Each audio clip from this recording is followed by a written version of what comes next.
And with another phenomenal podcast for you today. Thank you, everybody across all over the world that are watching us live. Thank you very, very much. And those of you that are watching us are listening to us on Spotify, Apple, Megaphone, YouTube, TikTok, Facebook, Instagram. Thank you, everybody. I cannot thank you all enough. I appreciate everybody that watches us every day.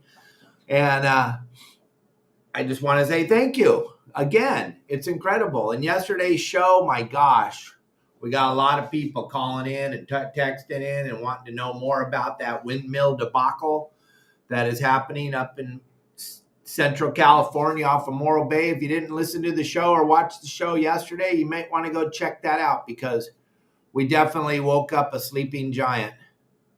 And there's a lot of people that are really pissed that they didn't know this was going on.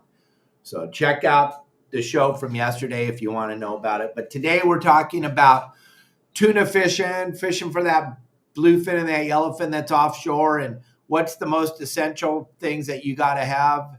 And I think the most important thing we need to talk about is conditions. And conditions are super important. You guys have heard about conditions. You go out on the sport boats, you watch shows, you watch fishing shows, you watch YouTube channels, you watch people. They're constantly talking about conditions. Conditions are just right. Conditions are perfect. Conditions suck. All the things, conditions is what we're going to talk about today. So we're going to get deep into the conditions thing and what it all means and what it all stands for. And hopefully you have a better understanding after this show today about conditions. Now there's Marley up there above my head. Those of you that are watching, those of you that are listening, try to think of this. I have a brand new gaff that I have hanging on Marley's cage. That's a brand new gaff. We're going to talk about it. That's from ProMar. But thing about Marley is, man, you put something in his cage, something on his house that hasn't been there. And he's very, very curious. He spent a little bit of time there right before we went live trying to figure out what this gaff's doing hanging on the edge of his house. He's kind of, there he is. He's scooching up to it again. He just can't figure out why is there a gaff on my house, Dad? And what is a gaff? And I don't understand it, but he's checking out that gaff hook. And this is the new these are little short gaffs for your skiff. These things are incredible. Marley, I know. We're going to talk about it in a little while, buddy. So you just take care and watch that gaff right there and don't mess it up. We're having a contest, and it has a lot to do with that gaff. So Marley's very interested in that. He goes right back to it. See? He's checking it out. He's going to go, I'm going in my house to look at the gaff, Dad. All right, gang. So let's get down to it. Let's start talking about conditions and what are conditions. What do they mean, Captain Dave? And why does the captain always talk about it on the PA when he's telling us about where we're going and what we're doing, and conditions better be right or we're not going to stay in that zone and all this stuff? Well, here's the thing. Air conditioning is a big one, Brian, and we got it cranked up here today. It's about 95 degrees here in Cabo with probably 80% humidity. It's pretty fun. But that's the price of living in this beautiful country with no crime. But let's talk about this condition thing. So the number one thing we're looking for with conditions is water temperature and water clarity and current breaks. Those are all things that are super important when we're trying to put together a plan when we're going to take you fishing or when you're going to go fishing on your private boat. These are the condition types of things that you're looking for. Water clarity, water temperature, current breaks. Those are all very important, and you can get a good look at those on like Fish Dope or Terrafin. There's companies that show you pictures of the chlorophyll. There's just so many avenues now for us to get a good satellite imaging of the ocean, which is super important when we're trying to put together a decent trip. But with all that being said, there's still time where you're going to go out there and you're going to get out there and the conditions are going to have changed since that last satellite picture because currents are moving the water around all the time. And the water temperature is moving around with the currents. And there's spots out there in the ocean where it looks like a river. You'll be blown away the way the water moves. And when you look at ocean imaging, that satellite mapping of the ocean is incredible because you can see the little rivers that are flowing of the ocean inside. It's hard to imagine, but there's little rivers of water flowing inside the water of the ocean. There's also parts where the water's a little bit higher than the other parts of the ocean. It's just the weirdest thing you've ever seen. And until you've seen a good satellite imaging of the ocean, you wouldn't really know what the heck I'm talking about. It doesn't make any sense. So that being said, that goes right along the lines of this ocean. Sorry, the lights just kind of went up there. That's kind of the deal with this ocean imaging, the conditions, the water temperature. There's so much stuff to look at and so much stuff to pay attention to that it's super important to understand what we're talking about when we're talking about conditions. And we get out there and we go and we get out there and the water is totally different and the water is not what it said on the satellite. Then we have to try to go figure out where we can find the right conditions. Conditions are so important for fishing. Conditions, water movement, all the different things that I'm talking about are so important to getting that fish to bite your line, to bite your bait. What they were up against yesterday was there is a phenomenal amount of bluefin out there. A lot of boats saw a lot of bluefin, but there was no wind at all. There, like Jimmy Decker likes to say, there was no disturbance on the water. What is he? Oh, man, I had the word and I forgot it. But the water, there has to be some type of wind blowing to get those fish to feel more comfortable about eating your bait. Plus, you need that wind to be blowing to get your kite out over, to get your bait out over the top of the fish. All that stuff is conditions. Conditions. I know you guys get sick of hearing about conditions, but today we're going to try to explain to you what it all means so you'll have a better understanding of what this conditions thing is. So that's what we're trying to do today, is trying to explain to you the difference in conditions and how important they are. And back to what we were talking about, contrast on the water. When there's a little bit of contrast on the water, that means there's a little bit of water movement from the wind. It's going to make the fish feel safer because they think that they're under cover. They're in. So that's why they have a tendency to bite a little bit better when it's windy. And we found something with this bluefin, fishing it every day back in 2015, 16, 17, 18. The rougher it is, the better it bites. But you can't really have that when you're on a smaller boat, like most of our members that we talk to every day. Most of our members are on boats smaller than 50 feet. So as the ocean starts to get rough, it's almost impossible to be out there on your smaller boats. But on your big Vikings and your big Hatterases and your big Cabos with the Sea Keepers and everything, you can fish in that horrid weather and you can get your kite out. And if the tuna is going to bite much better when you have that contrast on the water, when you have that movement on top of the water. And that goes back into conditions. That's a condition. Yesterday, the conditions were perfect for traveling, but they were tough for fishing because it was greasy flat. So that bluefin had a tendency to not want to bite. Put on a hell of a show, though. A lot of people sent me a lot of really good video about how cool it was to see these fish up on the surface feeding or spawning or whatever they were doing yesterday. I don't think they were feeding. I think it was more of a spawning type of a day for them. There was a lot of fish out there rubbing against each other and stuff that you could, and it probably happens every single day. Well, we know it does. Happens every single day, but you can't really see it when the water's all turbulent, when there's a lot of contrast on the water, when there's a lot of wind on the surface of the water. You don't see all the cool things you saw yesterday with that flat, glassy, calm ocean. But that flat, glassy, calm ocean is going to have a tendency to not let the fish bite because they don't feel like they're under a blanket or they're under cover where they can cruise around and eat freely. They're scared that they're going to be seen by a bird. Remember, we talk about this a lot when we talk about our tides, when we do our tide shows, and over on the website at yoursaltwaterguide.com, we talk about tides a lot, and we talk about how you got to understand that all the fish in the ocean don't understand that they're big. They all still think they're little. That's why they swim in schools and groups for that safety. Same thing when it's flat, glassy, calm. They're scared a bird's going to eat them. Even though they're 300 pounds, they don't know they're 300 pounds. They're just a dumb fish. They're scared that something's going to eat them. So they're not going to have that tendency to feel that comfortable on the surface of the water feeding. But then any of you that have ever spawned, you know what I mean. When you're spawning, you don't care about nothing. But you're not eating, but you're spawning. So I think that's what the fish were doing yesterday. They're up on the surface spawning. Now, I know there's some people that are watching that don't know what I'm talking about spawning. I understand, Mike Lewis. It's okay. I got people that'll explain to you what this spawning thing means.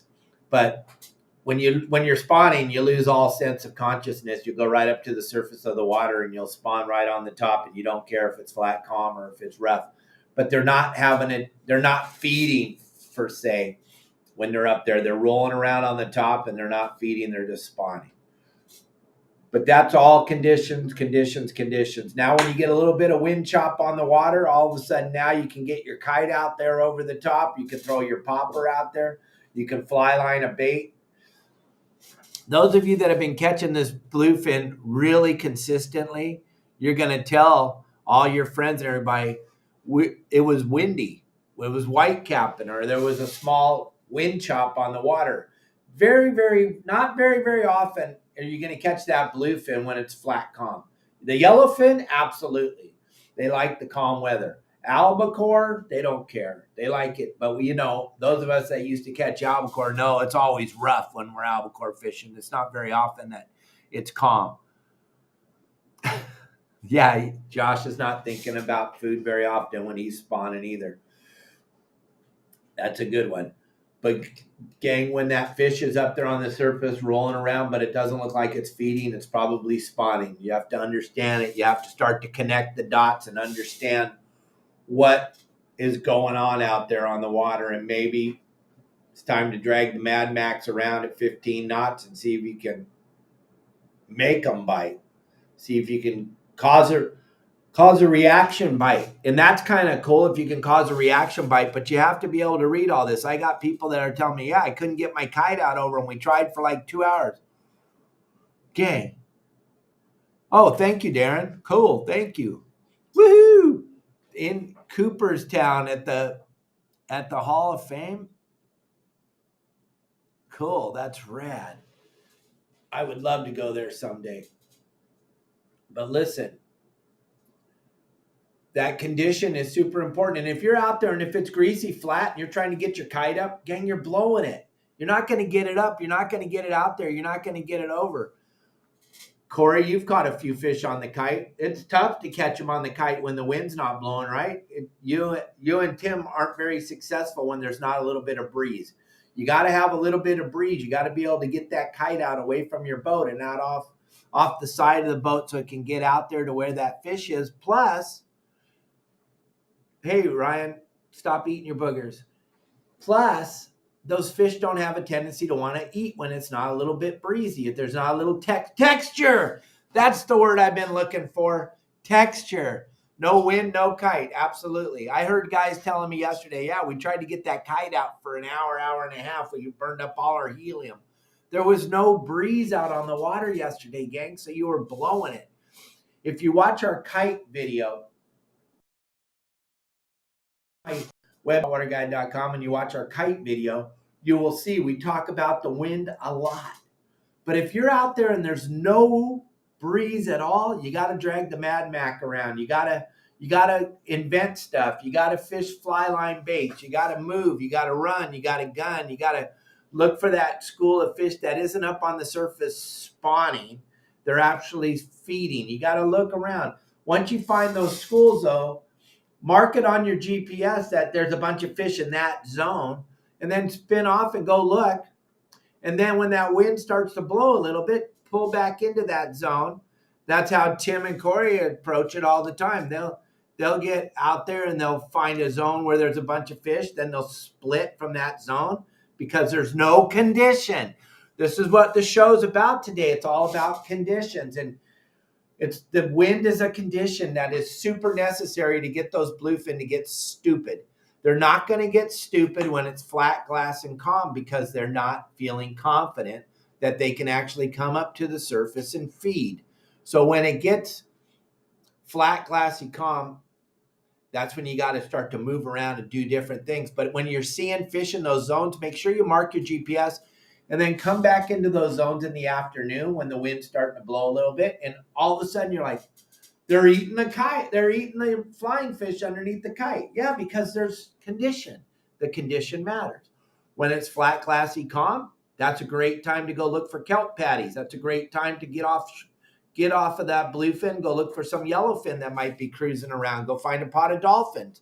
Change it up a little bit, but remember that you can come back into that zone later in the day. 90% of the time, that bluefin doesn't leave the zone. I remember many, many days where we'd get out there before we kind of figured out the pattern. We'd get out there to look for that bluefin early in the morning, and we'd mark it early in the morning. And then we couldn't get it to bite. I'd peel off, and then I'd come back late in the afternoon, and the stuff would be biting wide open because we had a little bit of wind. But it didn't move. It didn't move from that zone. It stayed in that little area. And I would try to explain it to you as, remember when we were young and we would ride our bikes around the neighborhood at night or in the late afternoon and summertime, and it's hot, and then you'd be riding your bike, and then you'd hit that little pocket of cooler air. And you'd be like, ooh, that felt good. I think that's kind of what the fish are doing. They're cruising around. They find that little pocket of water that just feels right for them. And then they kind of hang out in there because the bait's in there too, because the bait did the same thing. It was swimming around and it found that area where that water felt just right. Everybody's hanging out in that little piece of water that felt right. They're not really going to move much. Maybe that water will move around a little bit during the day, but it's not going to move around a lot. And you're going to be able to relocate that area. So it's about learning how to read the conditions, and everything is, your boat is a condition. The gear you brought's a condition. The line you have is a condition. Your binoculars are a huge condition. If you don't have gyro stabilizing binoculars, if your binoculars didn't cost $3,000 or more, that's a huge condition. That's a giant factor in locating fish. It is. And the lower denomination your binoculars cost, the more tendency you're going to have to only use them to look for boats. Because when you get out of the gyro stabilizing binoculars and you get into the stabilized binoculars, or you get into just normal field glasses, it's hard to spend hours staring at the water, looking back and forth. So you're going to have a tendency to focus on looking over there at Insta and seeing Tim and Corey and seeing what they're doing. And then you're going to spin around over here and you're going to look at the Royal Polaris. You're going to see what he's doing. Then you're going to spin over here and you're going to see the American Angler and see what he's doing. And you're not going to be looking for fish so much because it's hard looking through those lower end price binoculars. So that's a condition. There's so much stuff that comes into this world of conditions, and we're going to talk about it a lot more. We got a lot more of the show to talk about this, but real quick, I just needed to show you again one thing about these this gaff that's hanging up back here. Check this thing out. Hanging out on Marley's cage. Now I'm going to take the gaff for a minute, Marley. So this gaff, gang, right here, made by Promar. This is the perfect gaff for those of you with the smaller boats like Kelly and I's Wellcraft. It's a perfect little 4-foot gaff. That's our 3.5-foot gaff. That's perfect for fishing in Southern California. This thing floats, which is a huge, I don't know if you've ever dropped the gaff over the side, but I have. This gaff floats. This gaff's ready to go. The size of the hook on this gaff, and it's, oh my gosh, it's so sharp. I got to keep it covered up because Marley wants to keep playing with it. But the hook is super sharp. The gaff is super lightweight, easy to hold.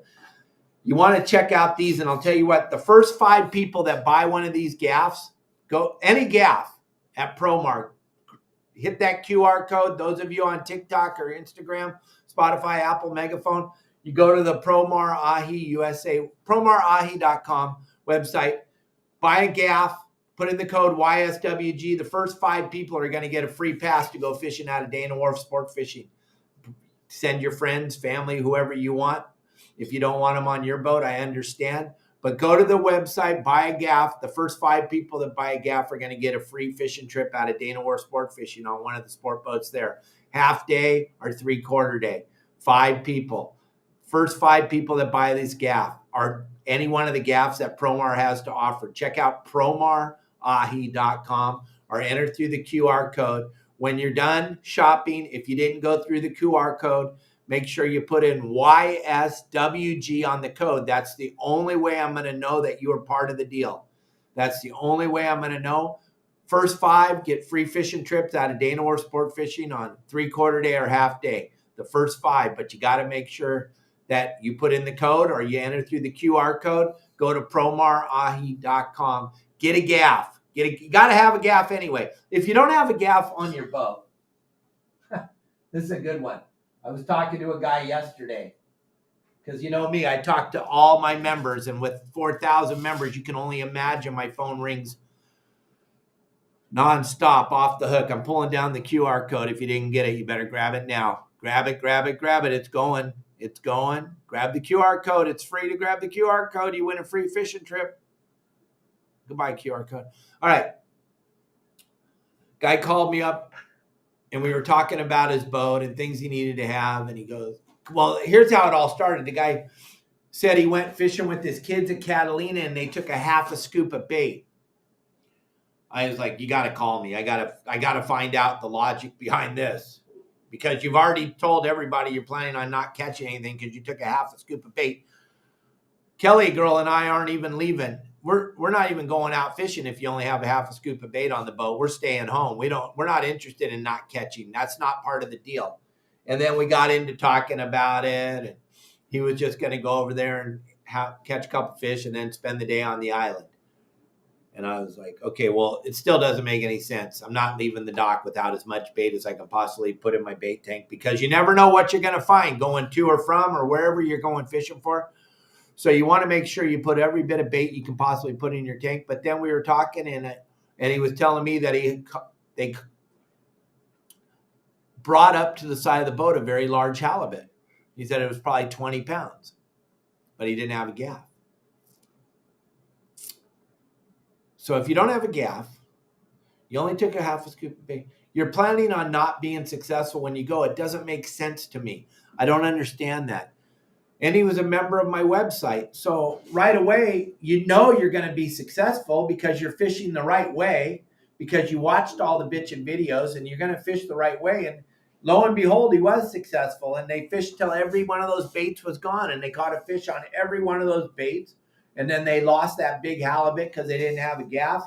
And the net that they got that Promar Pro Mesh Series net that I talk about all the time, because they didn't want to get a ticket. They had the net, but they still had it in their package. Things like this happen all the time. They couldn't get it out of the package in time, and they didn't have a gaff. And those are just things. That's a condition. Oh my gosh, we're right back to the conditions. That's a condition, gang. There's so many things that are considered conditions. So the moral of the story is, if you're going to put your line in the water, you better be ready for success, gang, because you listen to my show every day. You're a member of our website, yoursaltwaterguide.com. So you already are doing all the right things. The minute, I don't care if you're just pulling off a little bit of line with a bait on the end of it to see what's going on. Well, you parked on the right spot, so you already know that there's a really good chance you're going to get a bite. I never, ever think when I cast my line out that it's not going to get a bite. I'm ready the moment it casts out. My gaff is ready. My gaff's right here hanging on the side of the boat where I can turn around and grab it and gaff the fish. It's ready to go. This nice little Promar skiff gaff. This thing's rad. It's so bitchin'.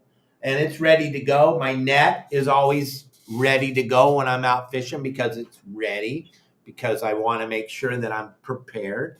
I always make sure I have fillet bags on the boat, and you want to make sure that you're ready too. And then that's all part of the conditions. Now you're offshore fishing. and you're looking, and you get out into the zone where you think you're supposed to fish, and you look at your water temperature, and lo and behold, the water's 4 or 5 degrees colder than it looked like it was on the Terrafin or fish dopes chart, and you're like, huh, the water's different. Well, you better have a couple of other ideas of where to head. You better have another couple ideas of which way to go so that you can go find that warm water, because that water is a condition too, but it might just be a mile outside of you or a mile inside of you or a mile to your west or a mile to your east. You want to go look around and see if you can find that water temperature and where the water starts to climb up from. Let's just, for fun, let's say we're out there and the water's 63. And then all of a sudden we find 64, 65, 66. So that's a 3-degree temperature change. You want to know where it started to creep up. There's nowadays on a lot of the water temperature gauges, there's an alarm on there that you can set so that when it fluctuates up a degree or two, you know, and then you mark that on your GPS, and that's what we call an edge. But it could be a 7/10. It could be a half a degree edge. It's definite. Wherever that water temperature changes, that's an edge, and that fish can be swimming on the edge, and that's another condition. The temperature breaks are a condition that need to be understood and then utilized. Once you figure out where that temperature break is and you have your GPS, and remember, if you watched our videos before, and I don't know, a year and a half ago on this podcast, we talked about how to better catch fish using your GPS. Well, this falls right back into that, because now what we're able to do is we have our track line on, and we started to see where the water started to creep up a degree or two, or even a half a degree. We mark it right away. Let's say we're just cruising along at 63, then it's 63 and a half, mark. 64, mark. 65, 66, mark. Because you're watching it, and that's like an edge. That's like a wall right there. And if you start to look, and then you turn and you drive back in on it, and then you can watch it fall off, and then you get to another area, and then you start to mark your GPS. And then at the end of the day, you got to erase all that, because tomorrow's a whole different day. And God took the Etch-a-Sketch, if you remember what Etch-a-Sketch, you took it and you shook it upside down anyway. But it's important to clear off all that stuff that you're using. I like to use different color lines when I'm doing that, when I'm trying to pinpoint the water temperature and the way it all is. And if you look at your GPS and you get deep into it, you got different ways to mark different things with different color lines, different dots, different fish marks. We have all kinds of different things we can do on our GPS. What I like to do is I like to make sure that I'm mapping that ocean when I haven't located the fish yet, but I'm driving around in the zone trying to figure things out. That edge of that water is a giant condition that matters more than most of you understand, because most of you are just out there driving around. If you're not a member of Your Saltwater Guide, you're probably going to where the sport boats are or where they were yesterday. You're kind of getting your information that way. You're getting information from a couple days ago, and you don't really know how to hunt. And you don't really know what you're looking for when you get out there. You just know that if you drive to where all the big boats are with all the people standing on them, there's got to be some fish around there, because they wouldn't be there if there wasn't. Gang, that's the worst way you can approach this thing, because there's so much other stuff that you should be learning when you're out there driving around that are all condition based. That water temperature is a huge condition. Now you're also going to have your fish finder set, your photometer on your private boat, or on, let's say, your boat up to 50, 60 feet. You don't have a giant bait tank, but you have enough bait that you can actually bring some of the fish up. You're going to keep an eye out from the zero on your fish finder. The surface is 0 on your fish finder, and the deepest you want to look is like 300 feet. You're not really too concerned about anything below that, but if you're marking fish at 250 feet and you're marking them there, I marked the GPS. Boom, I found fish right here. Drive around a little bit, found some fish right here, found some fish right here. as that fish starts to move up the water column, once it gets up to 100 feet, that same school of fish that I found at 250, I can come back in that zone an hour later and look, and they're going to be there, but they're going to be up in that 100-foot zone. Then I'm going to start to throw my kite out and start to fish for that fish. I personally am not a big put a sinker on and drop a bait down 250 feet to hook a 300-pound bluefin. That doesn't even sound fun to me. That just sounds like way too much work. It's hard enough to reel them in when they eat the bait on the surface. I can't imagine letting out 400 feet of line and hooking one down there and then winding that. That doesn't even sound like fun. There's no part of that sounds like fun. People always go, "Hey, Dave, you going to drop a bait down 250?" No, I'm not. I personally am not. Now, I know you will because you're a real fish killer. You want to do that. I have zero desire to do that. I like to catch them when they're up on the surface. I like to catch tuna on the fly line bait. I like to catch tuna underneath the kite on the 400-pound fluorocarbon connected to my 200-pound braid, connected to my 130 with 40 pounds of drag. And I like to catch them that way. And I'm not much into standing at the rail fighting them. That's just not me, though. But every one of us is different. If you're marking fish at 250 feet and you're marking it consistently over and over again as you drive around back and forth across those marks, yeah, shut the boat down, put on a sinker and drop your bait down there and hook a 300 or 200-pound fish down 250 feet and have fun and enjoy it if that's what you're into. I can only talk about what I like. I'm going to mark that fish down there, and I'm going to mark it on my GPS, and I'm going to cruise around until I find fish that are higher up, or I'm going to come back into that zone an hour later and find that fish again when it's moved up the water column, and then I'm going to get all excited, and I'm going to look, and I'm going to hope that the wind's blowing, and then I'm going to put my kite up, and I'm going to put my dead flying fish underneath the kite. And if the wind's blowing really good and the fish are really high, then I'm going to start skipping my rubber flying fish. I'm going to start skipping my yummy flyer because I can put a lot more fish on the boat a lot faster if I'm skipping my yummy than I am dead boating.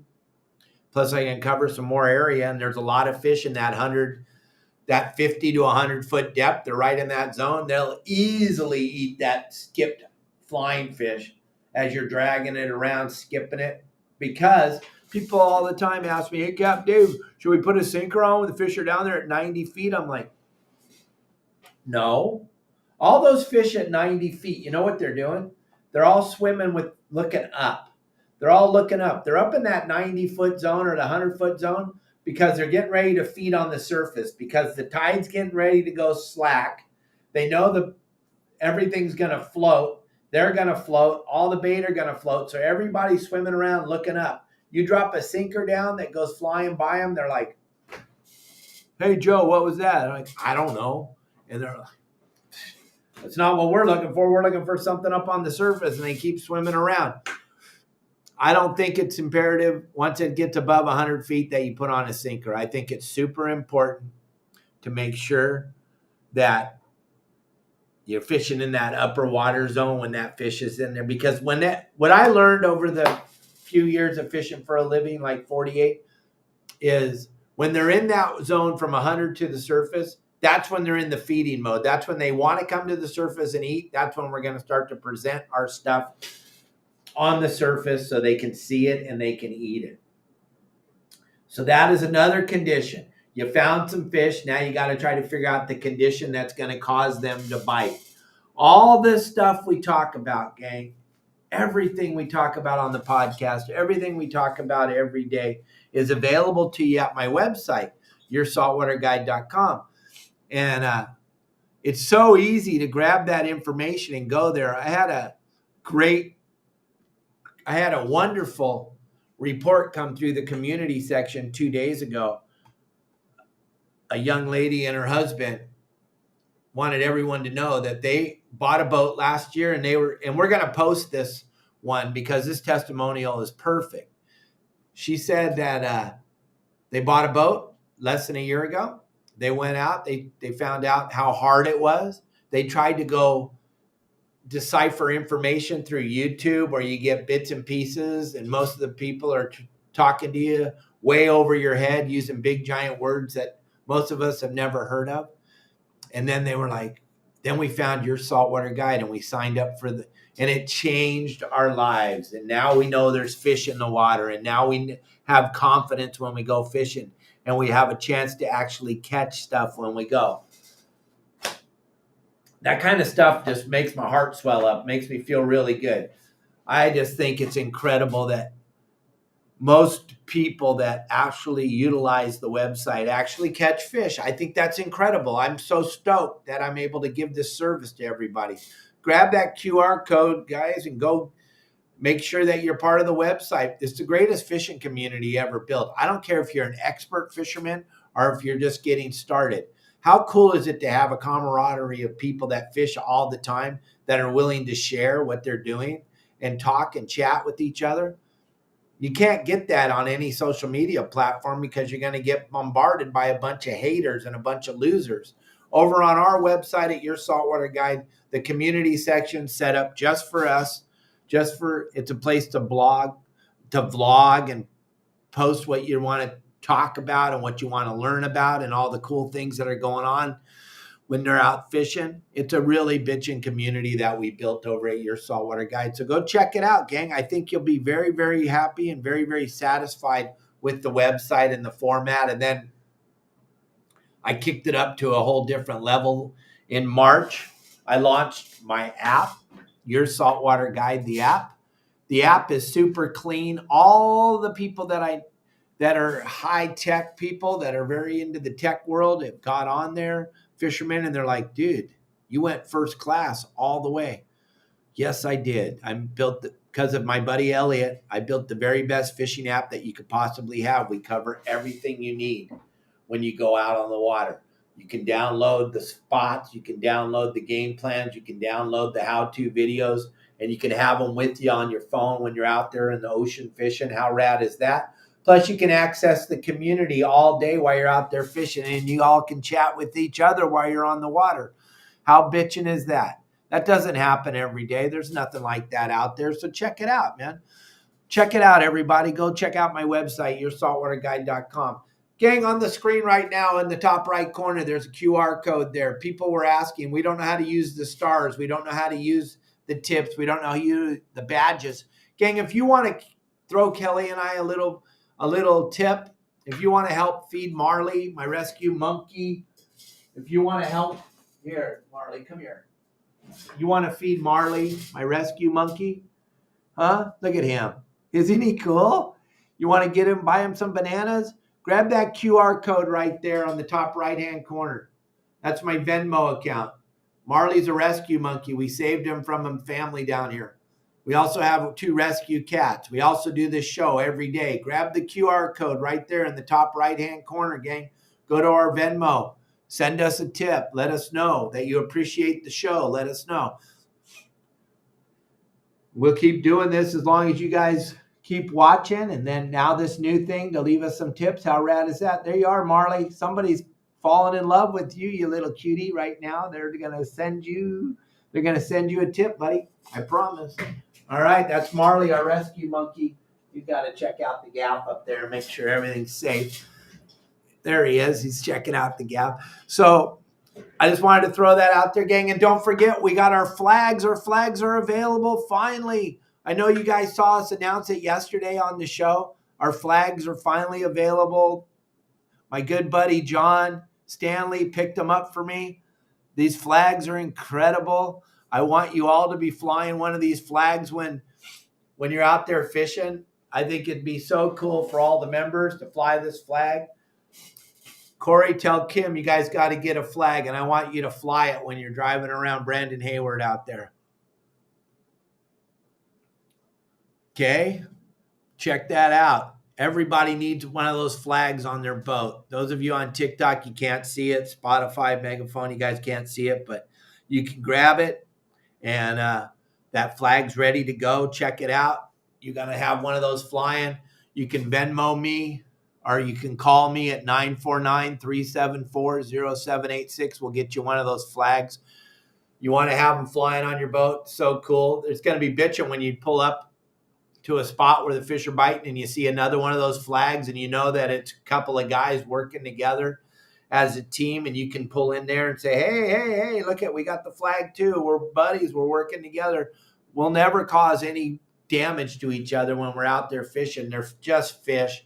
We can share if we have the proper etiquette. If you watched any of the etiquette videos on my website, you know the proper way to approach each other. You know all the proper ways to do everything. So it's only going to help the industry. It's only going to help all 4,000 plus members of your Saltwater Guide to fly that flag, so we all know who we are, each other is.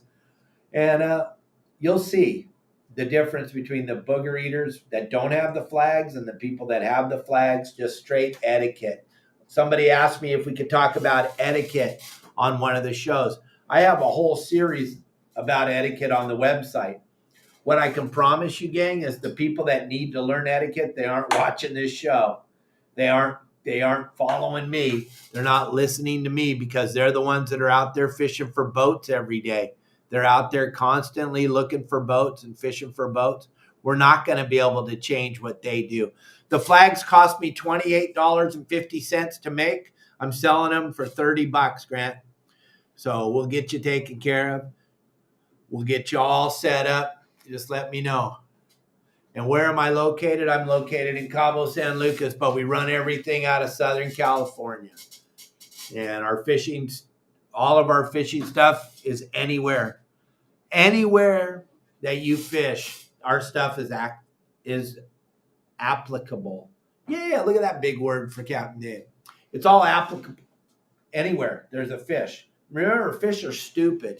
Most people try to overthink this fishing thing. Most people try to overthink this fishing thing. The smartest fish in the ocean is dumber than the smartest mouse. You got to understand that. Gang, you don't want to take your 21-foot boat out there behind San Clemente Island. I know your sister's brother and you did it once and you caught a fish. Gang, you're blowing it. That's so lame. I know you did it and you got back safe and you didn't die. But that's lame, and that's a condition. And your little boat's a condition. And you don't want to go out there. I know you did it. I know, and you got so lucky. You really did. You got super lucky. Because that water behind Clemente, oh my gosh, it gets so gnarly so fast. You get that current going uphill and that wind coming from the northwest. That sea stacks up so big, you're going to die one day on a 21-foot boat. You don't want to do that. You got to be super careful when you're out there. You don't want something bad to happen because you decided that today was the day you wanted to go out there and catch a bluefin on your 21-foot boat out behind San Clemente Island. So be very, very careful. Yeah, Calico Bass is my logo. Calico Bass on my shirt, Calico Bass on my website, Calico Bass everywhere. The logo on the back of the shirt, Calico Bass, Calico Bass. Calico Bass, my very most favorite fish to catch. That's the fish that lives in Southern California. That's the number one fish if you want to go fishing. Like I say all the time to all my members, the best thing that could happen to all of us is that bluefin left. Yeah, then we wouldn't have to be spending thousands of dollars on fuel every day to go catch this stupid fish that sucks to eat.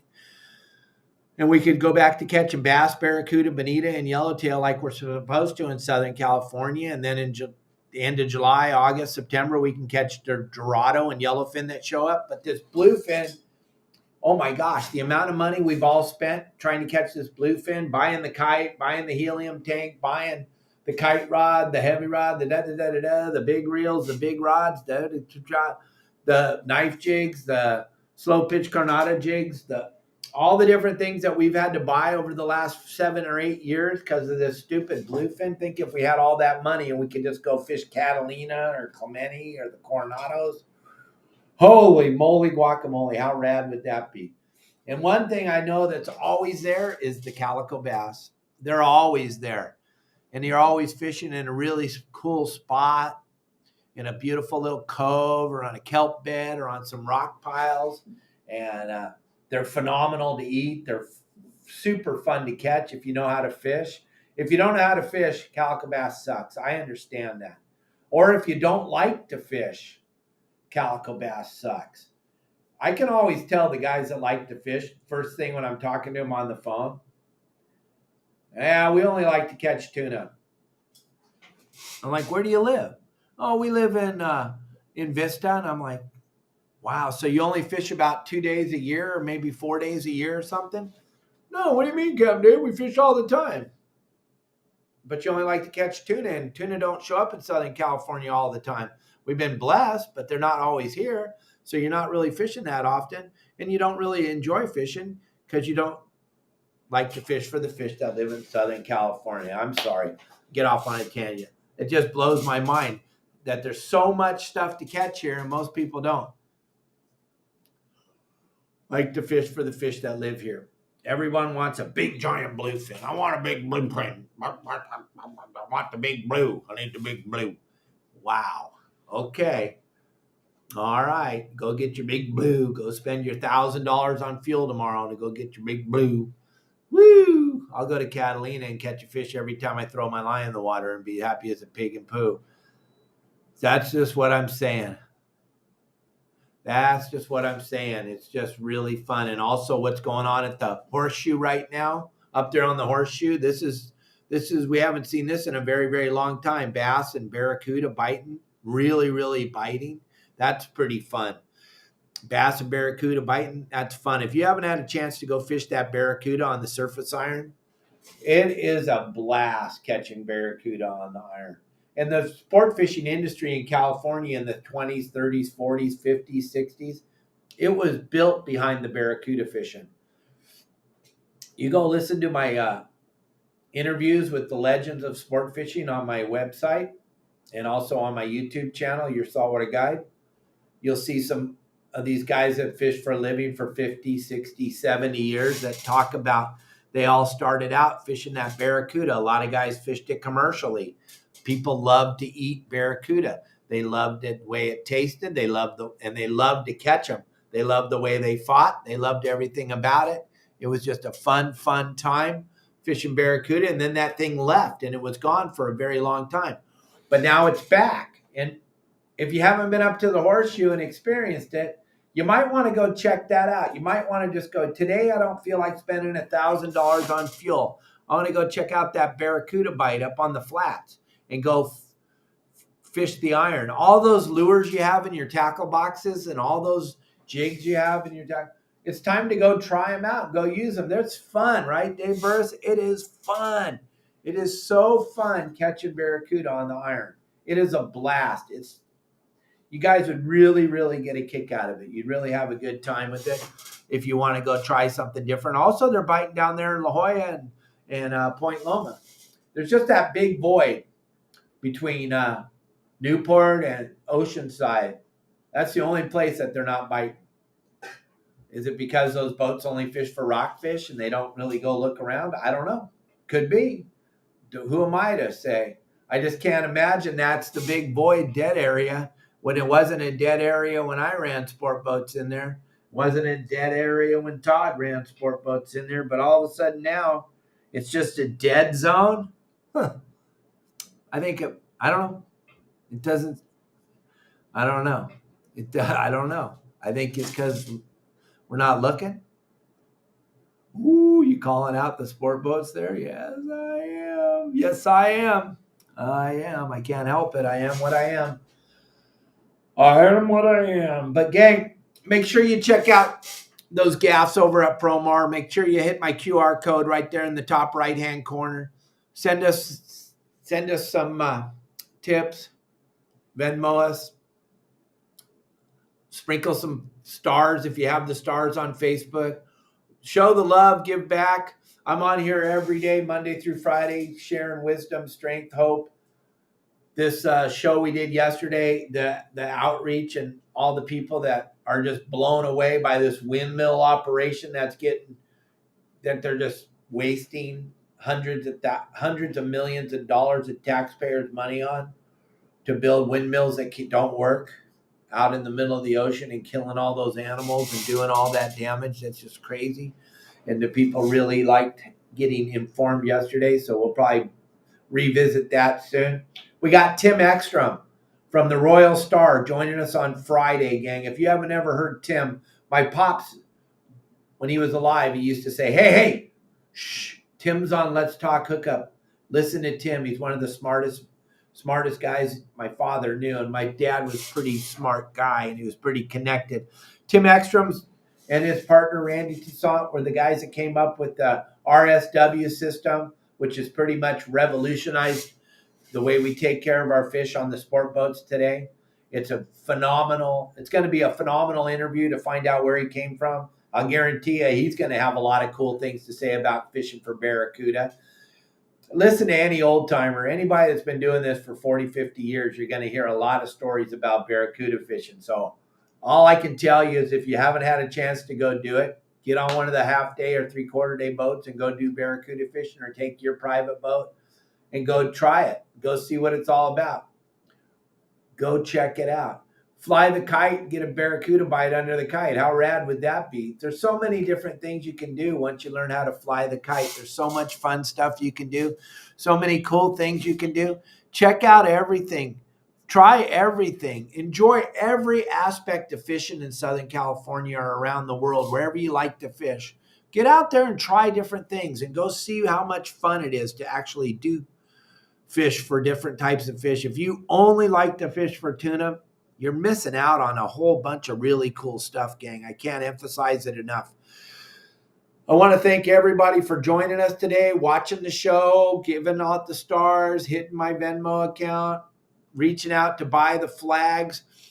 My buddy John's got the flags available down in San Diego. Justin will have the flags by next week up there in Long Beach, and Sonny will have the flags for you guys up there at the Channel Islands. If you're a member of the website, get a flag, hang it proudly. It's going to be insane to see all the flags flying. I would love to see guys pulling up to each other, seeing the flags flying. It just shows the camaraderie and the community that we've built. Thank you all very, very much for joining us today. I appreciate every view and every comment. Check out our new video that's coming out at 2:00 this afternoon. It should be fun. It's me with those kids taking them Dorado fishing again, wide open Dorado bite. I hope you guys like that OPA video. I had RJ Boyle and Pete Grossbeck on the boat. We caught that 146-pound OPA, third largest OPA caught in California. We got it on the boat. If you haven't watched that video, go check it out. Thank you for a great day. Thank you for everybody joining in. Thanks for all the cool comments. Thanks for all the tips and all the stars and everything y'all do for us. Thank you, thank you, thank you. Later. Goodbye.